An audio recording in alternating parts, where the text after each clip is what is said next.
Have you ever heard of elements and principles in art? Would you like to? Whether you need to revisit these terms or if your art teacher just didn't bother giving you any notes on it, I'm here to help. Welcome to Cartoon Artwork. I'm Arty, and this is Lesson 1, Elements. But first, an introduction. Are elements and principles the same? No. Are they different? Also no. What do I mean? Okay, it's confusing, but maybe this will clear things up. The dog is the animal, and the poodle is the breed, right? And if you want to use a dog for a specific job, you gotta know which breeds to use. It's the same with elements and principles. In order to use art principles, you gotta first understand what the art elements are. What are the elements, you ask? Well, there are 7 main elements in art. You got line, shape, form, value, color, space, and texture. Okay, let's start with line. A long, narrow mark or band that connects one point to another. But what is the purpose of lines in art? Lines can often give an artwork a sense of movement. For example, organic lines can create a sense of flowing movement. And the best example to give here would be Art Nouveau, while geometric lines can create a rigid feel or no movement at all. The best example for that would be Art Deco. And you can use all kinds of lines. Thick lines, fine lines, maybe not those, zigzag lines, swirly lines, And even invisible lines.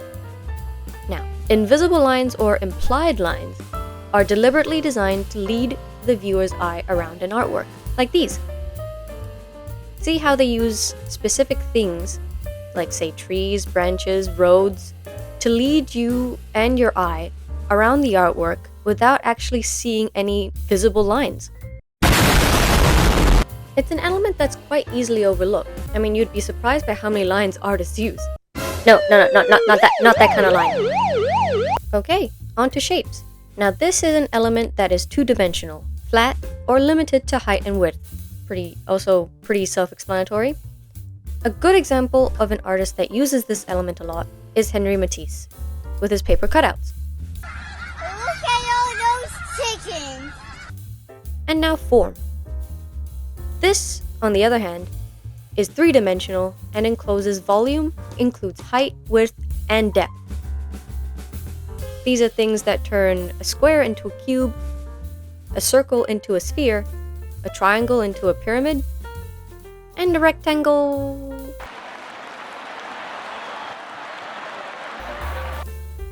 Now, form may also be free-flowing.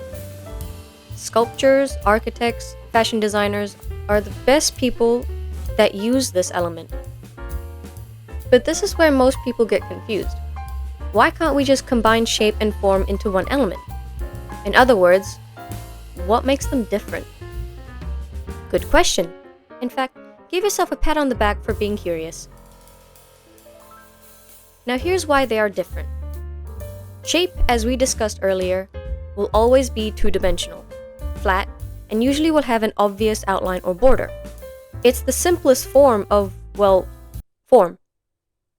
But form is able to use something that sets it apart from shapes, and that is the ability to add depth, which in turn allows the artist to play with light and shadows. Form is a fundamental element that brings realism and life into artworks. So whether you're an artist or someone who just enjoys art, form can magically enhance your art experience. Now, if you're wondering how to add depth, here are our next elements.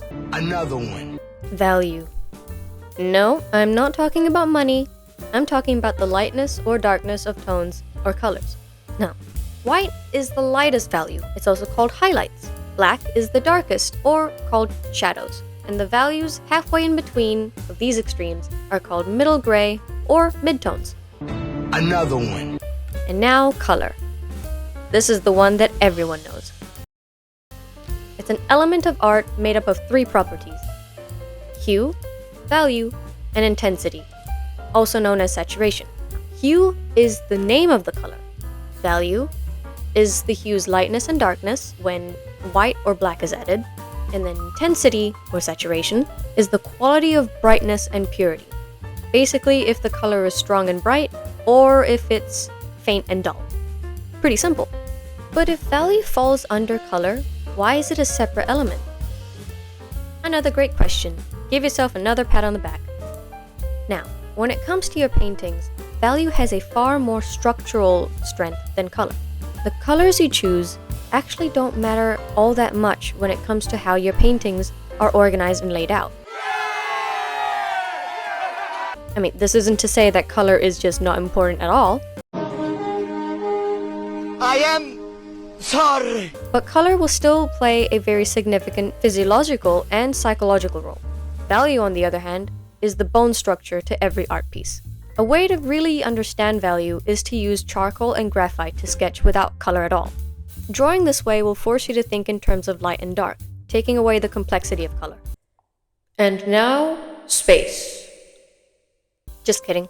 This is an element that defines the positive and negative spaces, or basically what gives the art depth. How do you know what is positive and what is negative? This is how.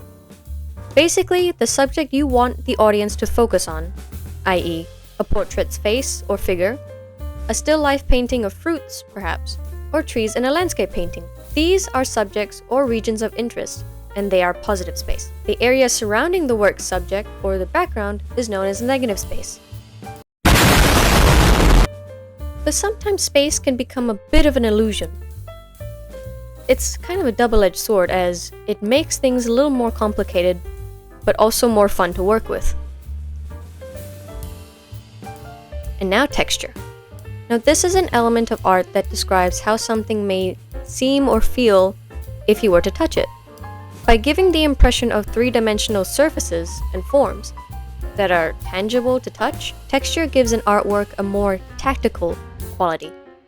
Now that could be adding a film grain for texture in photography and cinematography, or creating an illusion of texture in art through techniques, or utilizing 3D textures altogether.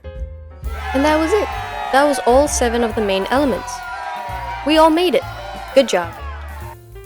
Now I know some of these elements seem like no-brainers, but just revisiting them can help strengthen our understanding of how to use them and also see them in art.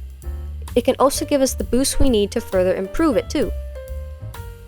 In our next lesson, we'll go over the principles, and we'll figure out how we can incorporate some of these elements, and we can figure out how we can incorporate some of these elements.